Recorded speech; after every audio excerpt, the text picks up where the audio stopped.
Ayúdanos, oh Dios, a poder encontrar a través de las Sagradas Escrituras, oh mi Dios, Padre Celestial, esa palabra, esa voz que necesita nuestro corazón y nuestro espíritu. Señor amado, que tu pueblo pueda, Señor mi Dios, en ti asimilar la enseñanza. Que tus niños también, los cuales se encuentran, Señor amado, en la parte superior, ellos también, al igual que nosotros, podamos también, Señor amado, ellos también puedan recibir la instrucción de tu palabra en sus pequeños corazones. Ayúdales, oh Dios amado, y permítele tanto a ellos como a nosotros poder ser ministrados, oh Dios, por el Espíritu Santo. Ayúdanos, pues, oh Dios, y conforme a la gracia y a la misericordia que tú nos tienes, habla y ministra nuestras vidas. Te lo imploro, mi Dios, en el dulce nombre de Cristo Jesús, y te doy gracias, pues, Padre, Hijo y Espíritu Santo. Amén y amén. Bien, estamos en la segunda carta a los Corintios, capítulo número 7, hemos dado lectura verso número 10 al 11. Nos dice, pues, en el versículo 10, porque la tristeza, que es según Dios, produce arrepentimiento para salvación, de que no hay que arrepentirse, pero la tristeza del mundo produce muerte. Vamos a tomar este texto como se lo mencionó, como una plataforma simplemente de despegue para analizar el verso número 11. Recordará usted, mi querido hermano, conforme a la enseñanza del jueves anterior, de qué manera Pablo hace énfasis en la tristeza o en el contristar, en este caso del hombre, que vendría a ser en cuyo caso algo semejante. Contristar, si alguien apuntó el concepto, ¿a qué se refería? ¿Quién me lo puede refrescar en esta noche? ¿Qué significaba contristar? Produce o producir pena, dolor, tristeza o aflicción. Pablo había, por medio del Espíritu Santo, al escribir una carta en la cual se confrontaban los hermanos de los Corintios por haber tenido en la iglesia albergando el pecado, y siendo de alguna forma ellos tolerantes, pero también copartícipes de esta situación. Pablo tuvo que exhortar duramente a la iglesia, y la iglesia reaccionó, gracias a Dios, favorablemente. Pero esta carta, cuando llegó, no fue, diríamos así, para razón de alegría o de gozo de los hermanos. Produjo tristeza, produjo congoja, produjo el efecto que Dios quería que produzca. Y querido hermano, y es ahí donde Pablo hace referencia a estos dos tipos de tristeza que las analizábamos de manera muy amplia el jueves anterior. La tristeza puede tener dos connotaciones. Si es en el mundo, la tristeza o la pena o la congoja, esta produce muerte, produce aflicción, produce, digamos así, todo lo negativo. Pero si esa tristeza es de origen o proviene de Dios para el hombre, esta puede llegar a producir arrepentimiento. Me recuerdo tanto que veíamos de qué manera un hombre perverso, por medio de la aflicción, pudo llegar a obtener de Dios redención, pudo llegar a tener de Dios, diríamos así, la misericordia a través de su pena y de su tristeza. Si quisiera recordar el texto, acompáñeme rápidamente al primer libro de los Reyes. Si venga conmigo, por favor, al capítulo 21. Veamos solamente este indicio bíblico. Primera de Reyes, capítulo 21, en sus últimos versículos.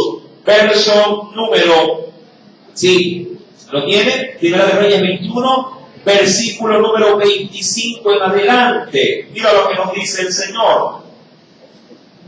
Primera de Reyes, capítulo 21, verso 25 en adelante. Solamente lo vamos a recordar así, porque esto ya fue motivo también de lectura el jueves anterior. Dice ahí, a la verdad, ninguno fue como Acab, habiendo entendido de que Acab era uno de los reyes de Israel. Ninguno fue como Acab, que se vendió, dice ahí, ¿para qué se vendió? Se vendió, dice ahí, para hacer lo malo ante los ojos de Jehová, E inclusive dice la Escritura, porque Jezabel, su mujer, lo incitaba. Verso 26, él fue en gran manera, ¿cómo fue acá?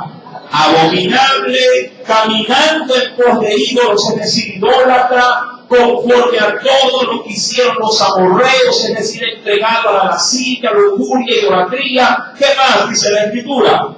Sí, dice ahí, a los cuales lanzó Jehová delante de los hijos de Israel. Verso 27, pero ¿qué pasó con este hombre tan perverso y tan malo? Cuando escuchó la advertencia de parte del profeta, dice el versículo número 27, y sucedió que cuando Acab oyó estas palabras, ¿qué pasó, mi amado hermano?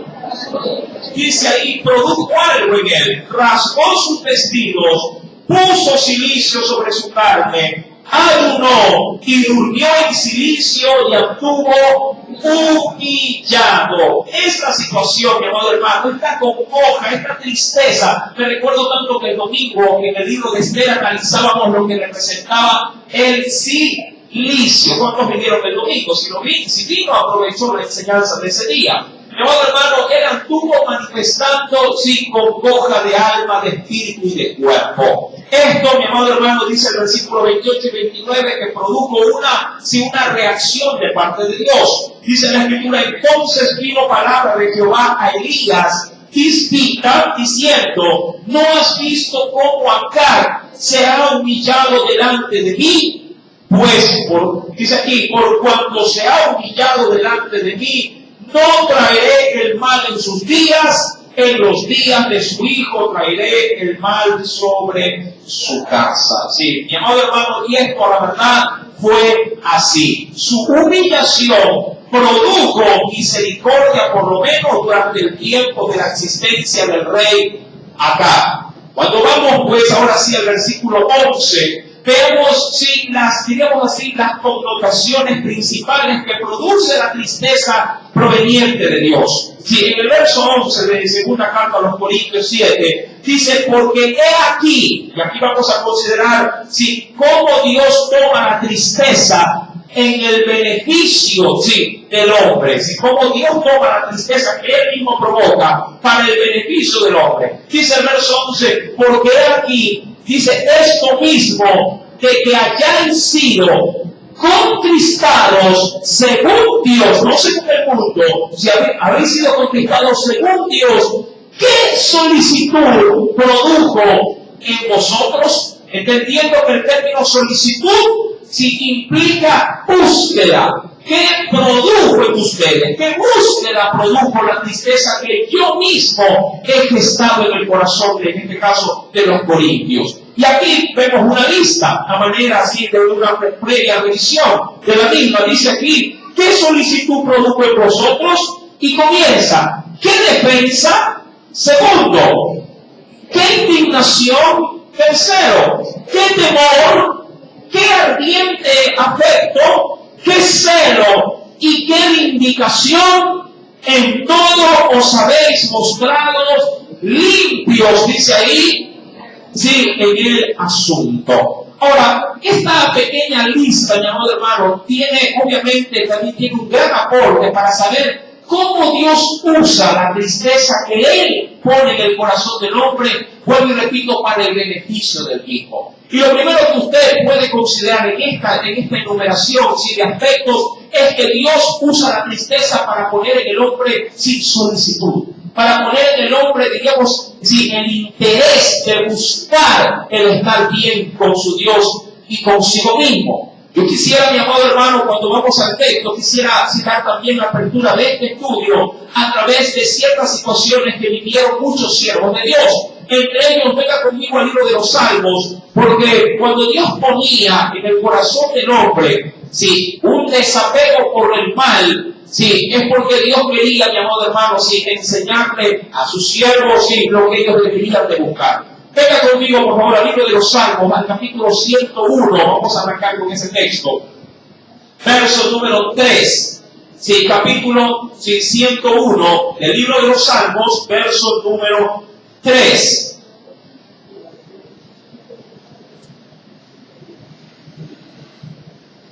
Recuerden que estamos analizando si en función de la tristeza o la congoja o el contristar, si que Dios puede poner el nombre. ¿Lo tiene? Salmo 101, verso número 3, dice el texto: no pondré delante de mí, ¿sí lo tiene? No pondré delante de mis ojos, dice aquí, cosa injusta. Y me interesa esta última parte, resaltar. Aborrezco, dice ahí, la obra de los que se desvían. Ninguno, dice aquí, de ellos se acercará a mí. Solo quiero tomar o rescatar la expresión de David con respecto al aborrecimiento por el pecado. Si algo, quisiera tomar esta base, si algo, mi amado hermano, si el arrepentimiento produce, un arrepentimiento sincero produce, es el aborrecimiento de lo malo. Si usted va inclusive al libro de Job, acompáñame por favor al capítulo 42, este también manifestó algo muy semejante a lo que David menciona. Allá en el capítulo número 42, verso 6, dice ahí en ese texto: por tanto me aborrezco, ya hablando de sí mismo. David en este caso hablaba de aborrecer a los otros, pero ahora de Job habla de sí. Job 42, verso 6, por tanto me aborrezco, y seguidamente porque me aborrezco por eso malo que he hecho, dice aquí, y me arrepiento en polvo y ceniza. Volvamos por favor así a Corintios capítulo número 7, verso 11. ¿Qué solicitud produjo el arrepentimiento que yo les puse? Pues por primera parte dice la Escritura que produjo en ellos, ¿y qué defensa? Mi amado hermano, cuando uno ha pecado, cuando uno ha pisoteado, diríamos así, la sangre del pacto, y querido hermano, ¿quién podrá salir a defendernos? No el chapulín colorado, obviamente que no. Pero ¿quién defenderá al que ha pecado deliberadamente? Si usted va a la Escritura y va al capítulo 10 del libro de los Hebreos, usted podrá considerar ahí que cuando uno peca deliberadamente, ya no quedan más sacrificios, dirá el texto ahí, por los pecados. Venga rápidamente, por favor, y recordemos ese pasaje bíblico. Hebreos, capítulo número 10, antes de la carta de Santiago. Hebreos, carta a los Hebreos en el Nuevo Testamento, capítulo número 10, verso número 26 al 27. Usted ese texto ya en muchas oportunidades lo ha leído. Dice el texto ahí: porque si pecaremos voluntariamente después de haber recibido el conocimiento de la verdad, ¿qué dice ahí? Ya no queda más sacrificio. ¿Por qué? Por los pecados, sino ¿qué cosa, mi amado hermano, viene? Si no, dice ahí, una horrenda expectación de qué. Termina de leer, por favor. Ahora, tenemos entendido, mi querido hermano, que ese fuego consumidor de Dios, si va en contra o va para quienes han violentado a sabiendas su voluntad. El problema de cuando pecan los creyentes es que nosotros, mi amado hermano, diremos, ya no lo hacemos de manera desapercibida. Muchas veces ofendemos a Dios con pleno conocimiento. Cuando uno no se arrepiente, puede correr la suerte de mantener un corazón endurecido, tal cual como le pasó a Faraón en los tiempos de Moisés, en cuyo caso su mal, su obstinación, su rebelión no tuvo de parte de Dios, diríamos así, el contristar su vida, sino al contrario, fue endurecido. Usted puede ver en el escenario, diríamos, de los dos personajes que cometen agravio delante del Salvador, hablando de Judas y de Pedro. El uno fue contristado, pero para amargura, y terminó ahorcándose. Pero el otro fue contristado de acuerdo a la voluntad de Dios, pero para que pueda surgir en él el arrepentimiento. Mientras Judas moría de remordimiento, que Pedro vivía con un arrepentimiento sincero. Vemos ahí dos escenarios, y obviamente la ofensa fue casi semejante. Es verdad que el uno o el primer rato de Judas vendió al Señor, pero el otro, mi amado hermano, lo negó de manera tan descarada que llegó a última instancia hasta blasfemar del Señor. Estando en el patio maldijo, en este caso su condición, y luego fue redarguido por el Espíritu. Mi querido hermano, esta situación, recuerden, para con el hombre que ya conoce la Escritura y peca, una sola sentencia tiene de parte de Dios. ¿Cuál es esa? El juicio. Ahora, ¿cómo entonces poder estar seguro de que luego de haberle conocido y ofendido, nuevamente la gracia de Dios vuelve hacia mí? Bueno, hay un texto, mi querido hermano, que usted creo que ya lo conoce, en 1 Juan capítulo 2, verso 1. ¿Qué dice el texto? Muchos lo conocen hasta de memoria. Hijitos míos, que recuerden que estábamos analizando también los días sábados en la carta. Estas cosas os escribo para que no pequéis. Y ojo, y si alguno, porque le está hablando a la iglesia, no le está hablando al pueblo que no conoce, al pueblo que no es creyente. ¿Qué dice el texto, verso 1? Y si alguno hubiere pecado, abogado, y quiero respetar este término, abogado tenemos para con el Padre a Jesucristo el justo. Ahora, cuando hablamos de un abogado, hablamos de un defensor. Ahora, vuelva conmigo a 2 Corintios 7, verso número 11. Dice aquí, ¿qué solicitud produjo en vosotros? ¿Qué defensa? De aquí está el aspecto. ¿Quién puede defender al caído? Y mucho más si éste ha caído deliberadamente. Ahí es donde sale en 1 de Juan, verso 1. Solamente Cristo nos puede defender en este aspecto, en este, digamos así, tropiezo que podríamos llegar a dar luego de conocer la verdad del Señor. Pero eso es lo que produce el arrepentimiento que viene de acuerdo al Espíritu de Dios a la vida de los creyentes. Él nos da la solicitud, el interés de volver a buscar a quién para poder estar así a buenas con Dios. ¿A quién nos van a buscar? Al Salvador. ¿Qué defensa? ¿Quién podría decir, Señor, estoy caído y condición de caído, si te ruego que me limpies de pecado? Mi querido hermano, solo Cristo puede obrar sin la limpieza de pecado en la vida de un hombre caído. Recuerden, mi querido hermano, que el arrepentimiento debe de ir totalmente cubierto o recubierto de Cristo. Mi arrepentimiento como tal no surtirá efecto si no viene envuelto en la sangre del Cordero, del que quita el pecado del mundo. El hombre por sí solo no puede recibir perdón. Necesita a Cristo para poderlo recibir. De lo contrario, si fuese solamente mi arrepentimiento lo único que me podría llegar a dar salvación, entonces Dios hubiese ordenado por su palabra que me arrepienta y punto, y que no fue necesario, cuando era necesario que muera ¿quién? ¿Quién? Su Hijo, Cristo. Pero es necesario que Cristo muera y esté de intermediario entre Dios y el hombre para yo poder tener, efecto en mi arrepentimiento. Mi arrepentimiento, si no va revestido de Cristo, no sirve. Eso es lo que le quiero decir. Es como cuando una esposa le dice al esposo, te arrepientes de que le hiciste esto o aquello, perfecto. Te perdono siempre y cuando. Y ahí le pone una cláusula. Póngale usted a que usted desee. Siempre y cuando hagas tal cosa, siempre y cuando te mantengas en calma. O sea, siempre va parametrizado en algo, en una condicionante. ¿Verdad que es así? Mi querido hermano, suele pasar semejante cuando vamos ante el trono de la gracia. Señor, me arrepiento, y se está bien aquí. Que solamente porque lo dice ya te tengo, pues estoy obligado a perdonarte. No, tiene que venir ese arrepentimiento ligado de quién? De Jesús.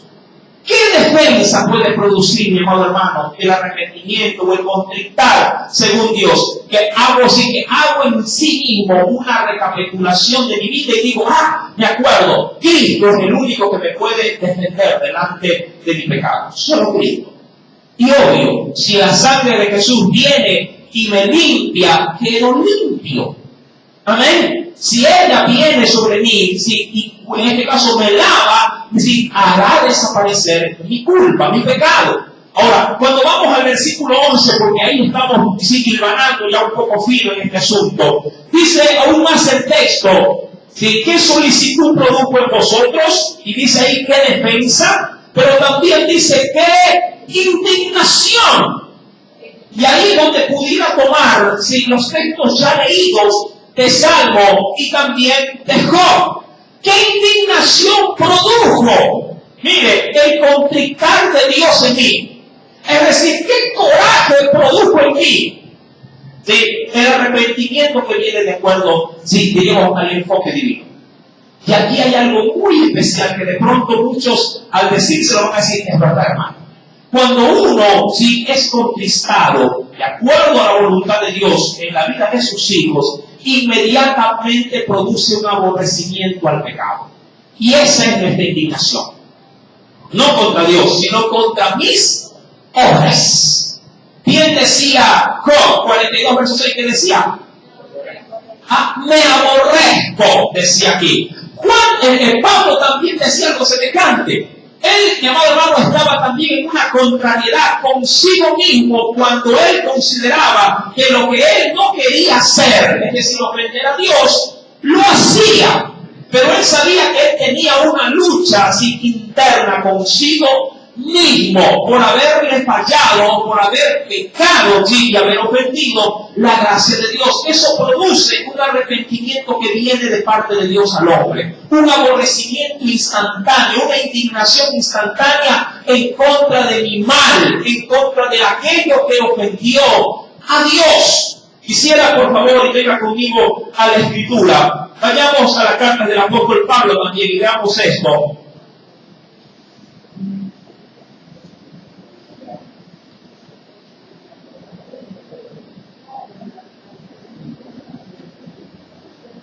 Venga conmigo, mi querido hermano, sí, y veamos qué nos dice la carta, sí, de Romanos, capítulo número 7.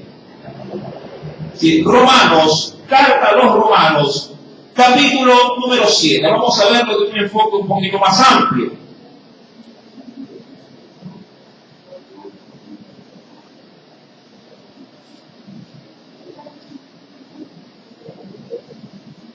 ¿Lo tiene? Romanos capítulo número 7.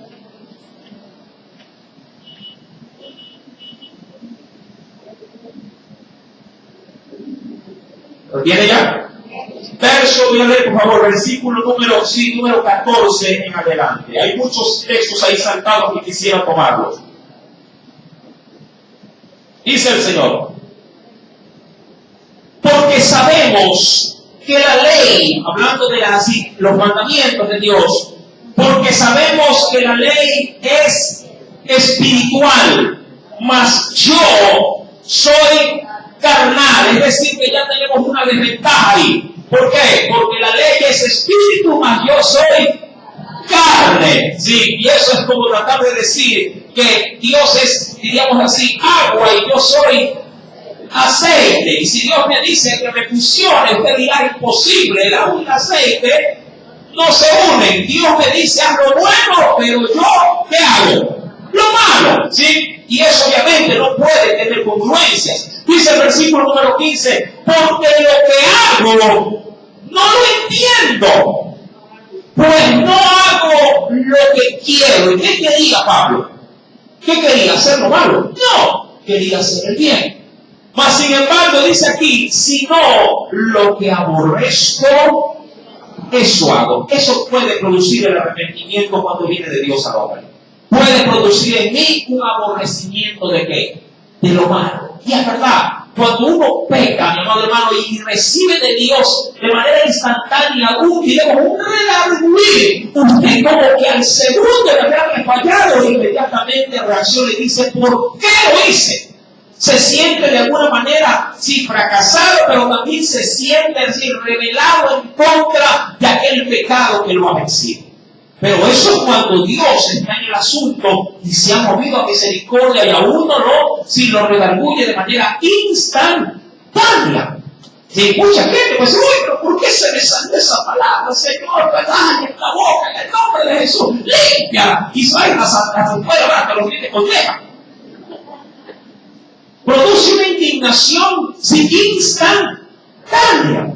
Pero eso cuando Dios se ha movido en el asunto, teniendo misericordia de nosotros y mandando, sí, justamente esto, su contristar en mí. Pero puede pasar, mi amado hermano, que Dios se quede de brazos cruzados y nos deje a ver cómo reaccionamos nosotros. En cuyo caso hay un riesgo ahí. Mire, aún si usted considera la vida del mismo David, mi querido hermano, Dios cerró prácticamente sus ojos, sus oídos y sus labios y no le dijo nada a David por más de un año. Cuando había pecado, en este caso, sí, acostándose con quién, David. Con Betsabé. Y luego de haber matado también, o mandado a matar a quién, a Urías. Sí, en cuyo caso el redarguir suyo, sí, no provino de manera instantánea. Luego Dios, movido a misericordia, le mandó a quién, a un profeta, para que sea por medio de él que sus palabras lleguen. Y ahí él sintió, ¿qué cosa? El arrepentimiento. Y ahí él dice, el pecado, de ahí se dio con resuelto, el pecado delante de Dios. Pero Dios igual se la facturó, ¿verdad? Cobró factura, podríamos decirlo de esa manera. Y querido hermano, considere estas palabras pues del apóstol Pablo del verso 15, porque lo que hago no lo entiendo, pues no hago lo que quiero, sino lo que aborrezco, eso hago. Más adelante, verso número 17, dice aquí, de manera que ya no soy yo quien hace aquello, sino que, dice ahí, el pecado que mora en mí. Y yo sé, verso 18, que en mí, esto es, en mi carne, no mora el bien. Porque el querer, dice aquí, porque el querer el bien está en mí, pero no el hacerlo. Sí, esto, mi amado hermano, de hecho, muchos cristianos evangélicos lo toman, sí, y lo aplican en su vida para darle rienda suelta a su carne. Y dicen, hermano, Dios sabe que yo soy débil, ¿verdad? Jesús también lo dijo en el tiempo de la oración, cuando estaba con sus discípulos en el huerto de los olivos. Él le dijo, sí, vosotros sois para la verdad, el espíritu está dispuesto más. Sí, más la carne es débil, por eso se ha quedado dormido. Dile a cualquiera que bueno, el Señor me entiende y me está aprobando lo que está pasando. No, no es así. El Señor no aprobó esta situación, porque si lo hubiese aprobado, no nos hubiese mandado a qué, a orar. Amén. Si no los hubiese mandado a qué, a dormir. Lo dicho, ¿saben qué? Duerman. Porque los veo que son carne y son débiles. Vayan a decir, vengan acá y a dormir. No, el Señor nos llevó para orar. Pero no es ajeno a que en la naturaleza del hombre existe obviamente estas debilidades. Pero Dios nos ha proporcionado su espíritu para vencer tales debilidades. Pablo da indicios de que la verdad, él en su cuerpo tiene una ley, ¿verdad? ¿Cuál es esa ley? Hacer, sí, lo malo, pero querer hacer lo bueno, el bien. Mas sin embargo, diría cualquiera, pero aquí Pablo está como que ya resuelto y ha perdido la batalla. Y no es así. Cuando uno va, por favor, a los pasajes finales, mira lo que dice aquí el verso 25. Gracias doy a Dios. Eso es lo que diríamos así que muchos cristianos no alcanzan a leer. Gracias doy a Dios por Jesucristo, Señor nuestro, así que yo mismo con la mente sirvo la ley, dice aquí, de Dios, ojo, sirvo, ¿sí? Con la mente sirvo a la ley de Dios, mas con la carne ¿a qué? A la ley del pecado. En esa contradicción, mi querido hermano, ¿sí? ¿Quién vence? ¿Quién vence? ¿La ley de mi mente, la cual sabe los textos bíblicos, o la ley de mi cuerpo? La que me dice, no leas la Biblia, mejor estás cansado, has tenido un día de trabajo, mira que has lavado una tina de ropa, o sea, descansa, te duelen las manos, ¿sí? Y te arrullas, ¿sí? Diríamos que tu misma carne te arruga y dice,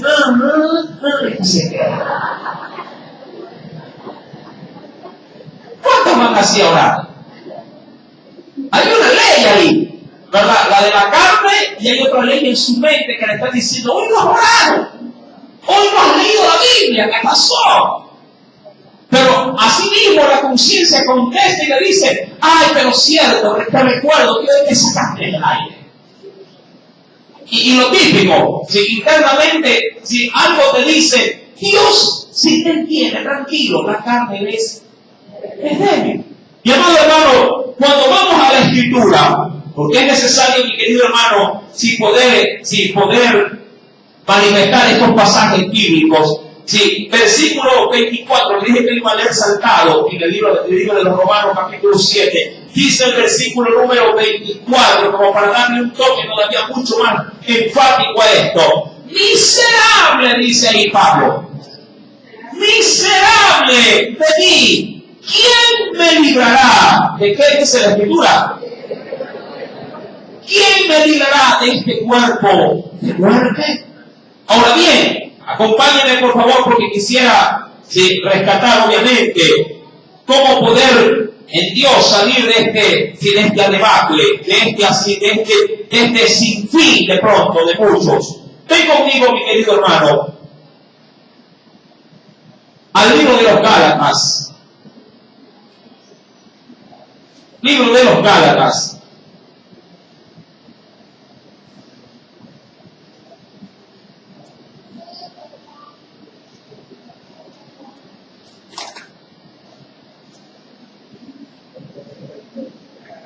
Sí. Carta de los Gálatas. ¿Lo tiene? En el capítulo número 5, y usted ya sabe por dónde yo voy a ir, rapidito. Simplemente lo voy a compartir, que me estoy abriendo un poco del tema, pero quiero cerrar el círculo.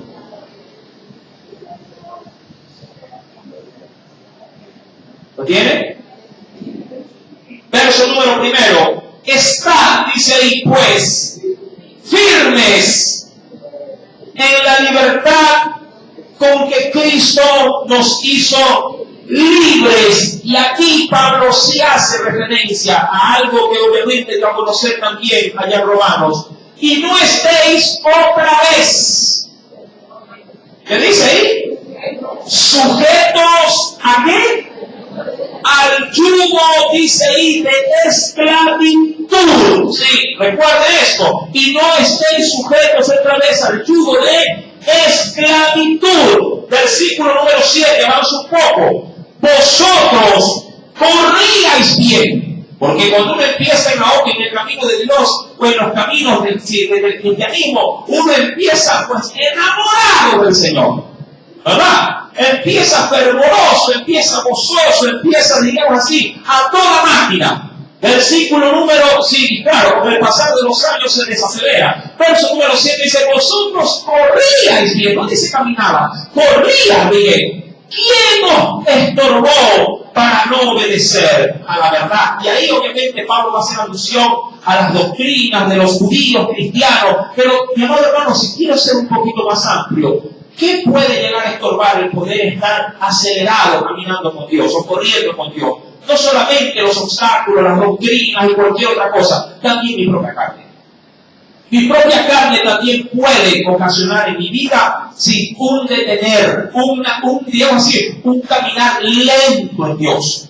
Ahora, dice el texto del versículo, acompáñame por favor, el mismo capítulo 5 estamos, ¿sí? Verso número 13, dice el Señor, porque vosotros, hermanos, a libertad fuisteis llamados, solamente que no uséis la libertad, subrayalo si busca, como ocasión justamente para esa ley que él sabía que tenía también.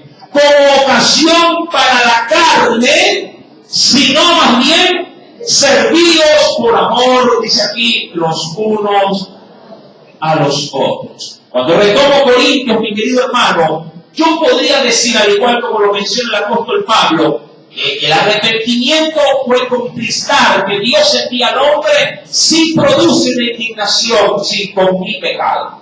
produce un rechazo, diríamos así, contra mis propias concupiscencias, siendo estas muchas veces las gestoras, sí, del mal que yo podría reflejar en el exterior. Cuando vamos pues a Corintios capítulo número 7, continuamos, mi amado hermano, en ese enfoque, y nos dice el verso número 11, qué defensa produjo, ¿verdad? Qué indignación, qué temor produjo. Y es obvio, el temor ¿a quién? A Dios. Pero recuerde que este temor no es un temor, que produce en mí miedo, en el sentido, mi amado hermano, de que cuando uno teme a Dios de buena ley, si uno hace lo que a Dios le agrada. Cuando el hombre peca y no hay arrepentimiento, el temor podría considerarse como un temor de terror o miedo, en cuyo caso Génesis me da la pauta sin mucho más, diríamos así, viable para explicar. Venga conmigo, mi querido hermano, y vea un acto de pecado donde el temor del miedo, o del terror, es lo que identifica al hombre pecador. Génesis, vayamos por favor al primer pecado del hombre. En el capítulo número 3.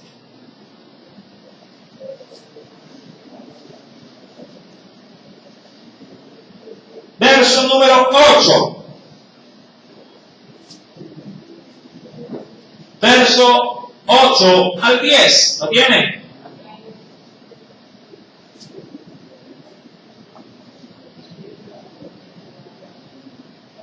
Génesis capítulo 3, verso 8 al 10. Mire este temor.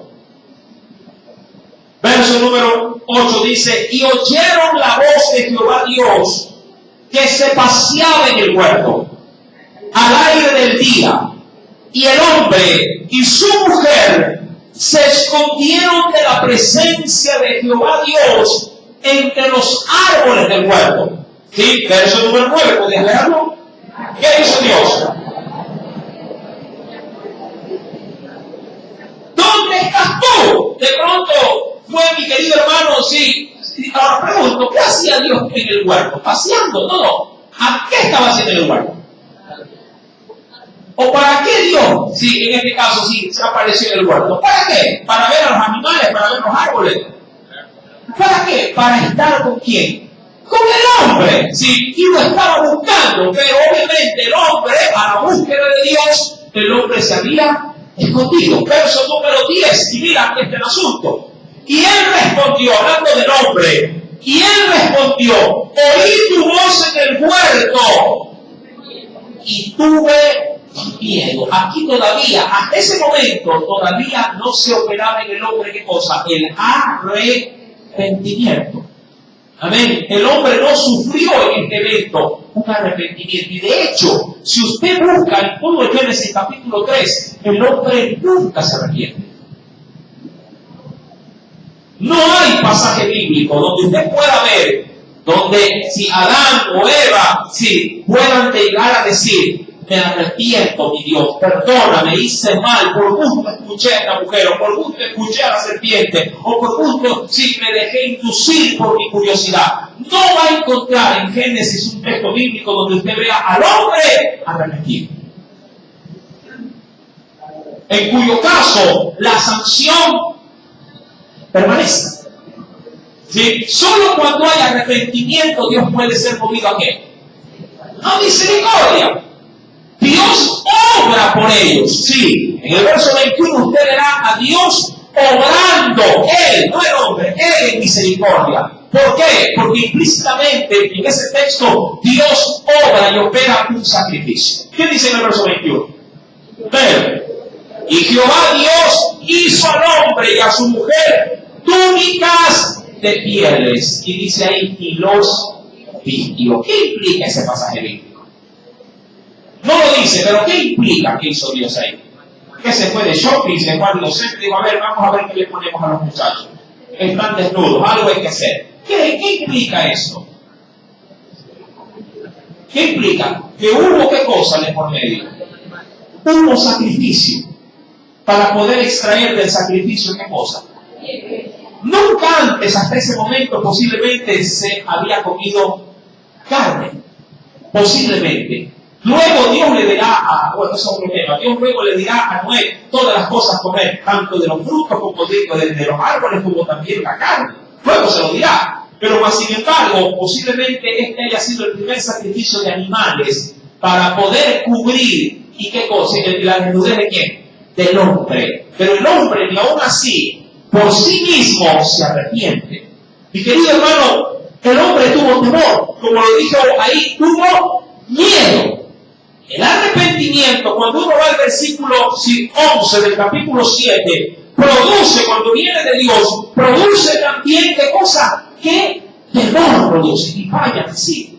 Pero es un temor de no ofender a quién. A Dios, al ser que ama.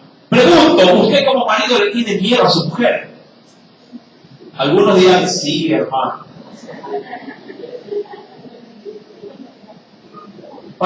¿Qué temor es el que opera en el matrimonio? Usted se casó por temor. Muchos dirán, bueno, hermano, me casé por obligación. Si usted hubiera conocido a mi suegra, cualquiera se hubiera casado. ¿Por qué uno se casa? ¿Por temor o por amor? Sí, se sobreentiende que es el amor el que llega a unir a un hombre y una mujer. Y en ese temor de unirse que se tiene el uno al otro, implica que nace el respeto, nace la confianza, nace, mi amor hermano, dentro de ese aspecto, una relación sana. Usted, por ejemplo, debe llegar tarde. ¿Por qué puede llegar a tener tarde? ¿Por qué? ¿Porque su mujer le espera con la olla para caerle encima? No. Simplemente porque puede llegar a tener un sano temor de no llegar tarde a casa. ¿Para qué? De pronto, ¿para qué? Para poder compartir en el horario que ella le ha dicho, sí, la merienda con la cual ella a usted se la ha hecho de manera muy especial. Usted puede llegar a temer, mi querido hermano, de buena ley, sí, también sí, con el respecto de los hijos con los padres. Usted puede llegar a temer a su padre, sí, a sacar qué cosa, una baja nota, no tanto por lo que implicaría la sanción, sino porque quiere mantener el corazón de su padre alegre al saber que su hijo, en esa misma consideración de crianza que recibe de su padre, él se lo retribuye con buenas calificaciones. Y por eso teme bajar su nota promedio. Otra cosa es temer a sacar baja nota solamente por el palo, en cuyo caso es el miedo lo que lo motiva, no el amor de ese temor. ¿Sí me explico? El arrepentimiento que viene de Dios produce un temor, pero un temor saludable, un temor sano, de no volver a ofender a quién. A Dios con mi pecado.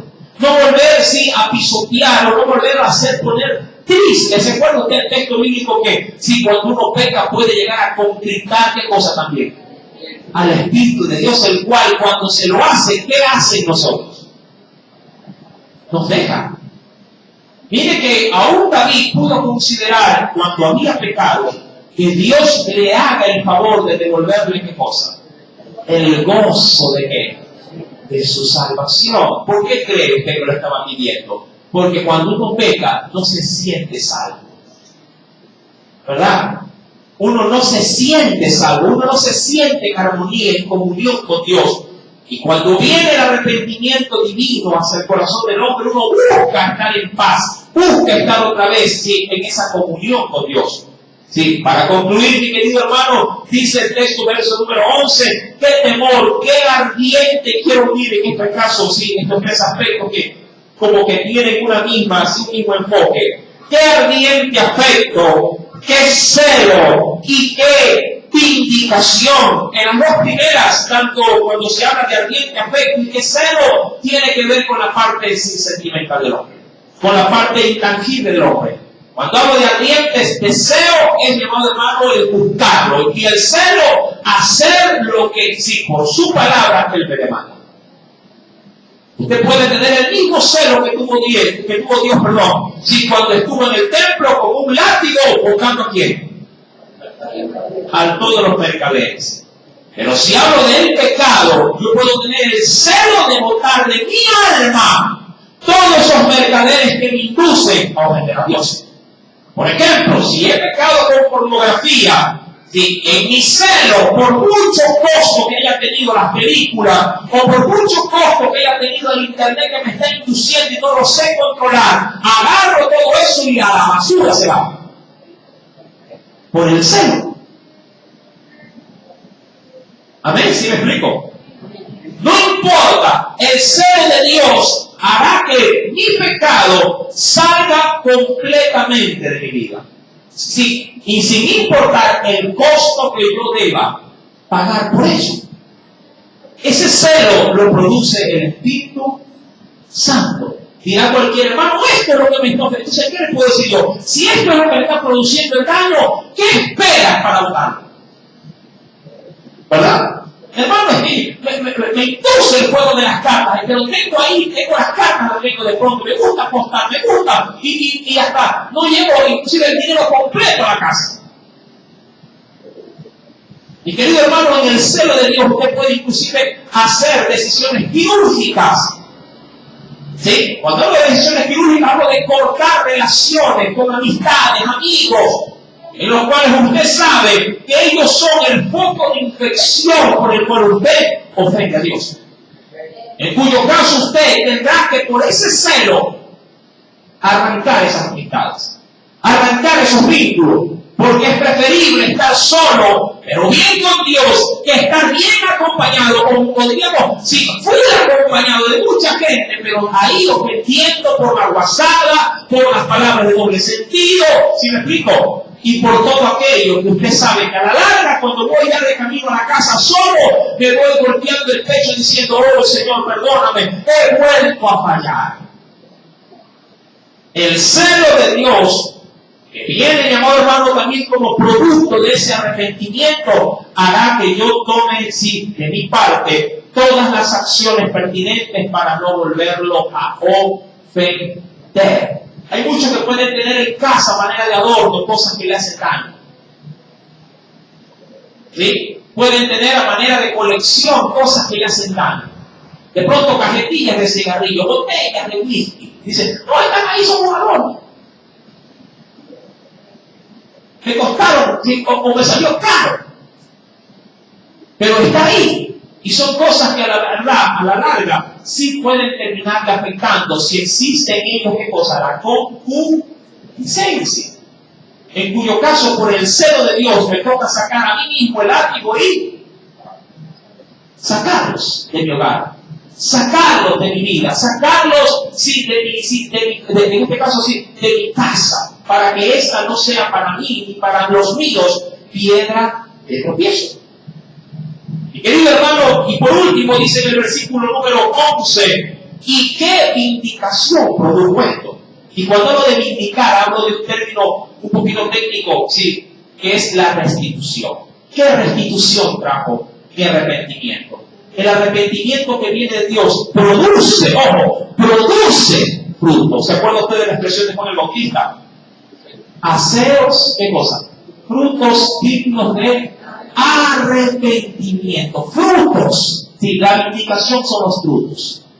Me arrepiento de mi pecado y ahora sí, puesto a cuentas con Dios. ¿Se acuerda usted lo que decía el Señor? Si te acuerdas en el altar de que tienes algo con contra de tu hermano, deja tu ofrenda ahí, ponte a cuentas con tu adversario y luego ven y presenta.